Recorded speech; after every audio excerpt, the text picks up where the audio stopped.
Poštovani sugrađani, opštinska organizacija Dveri Aranđelovac je dala predlog upućen predsedniku opštine i članovima opštinskog veća za izmenu obračunavanja računa javno-komunalnog preduzeća Bukulja, posebno stavke odnošenje smeća. Smatramo da su računi javno-komunalnog preduzeća Bukulja izuzetno veliki, što dovodi do toga da naši građani nisu u mogućnosti da regulišu svoje obaveze na vreme, što zatim dovodi do utuženja, što dodatno povećava troškove našim građanima. Smatramo da je poseban problem u stavci odnošenje smeća zbog načina na koje se ona obračunava, a to je u odnosu na kvadraturu kuće, odnosno stana jednog domaćinstva.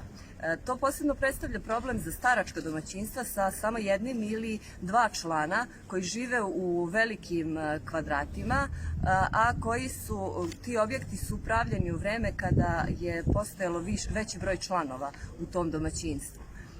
Naš predlog opštinske organizacije Dveri jeste da se ova stavka odnošenja smeća obračunava u odnosu na broj članova jednog domaćinstva i to po ceni od 200 dinara po članu.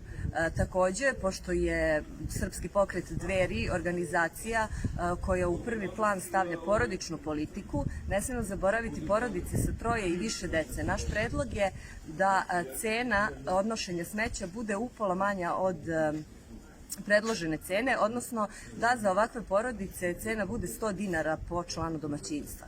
Eventualni odgovor lokalne vlasti kako bi ovakav obračun računa doveo do ugrožavanja rada javno-komunalnog preduzeća ne bi imao nikakvog smisla, s obzirom da znamo na koji način funkcionišu današnja javna preduzeća i kako ih lokalna vlast posmatra.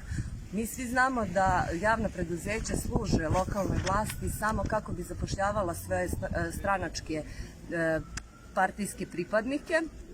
Kada Srpski pokret Dveri bude u mogućnosti da donosi odluke i da vrši vlast, mi ćemo direktore javnih preduzeća birati na javnom konkursu u skladu sa njihovim sposobnostima i kompetencijama. Takođe, njihov rad će biti kontinuirano proveravan, tako da bismo pružili što bolju uslugu našim sugrađanima. Predlog smo predali predsedniku opštine i članovima opštinskog veća iz razloga što svi znamo ko donosi odluke u ovom gradu.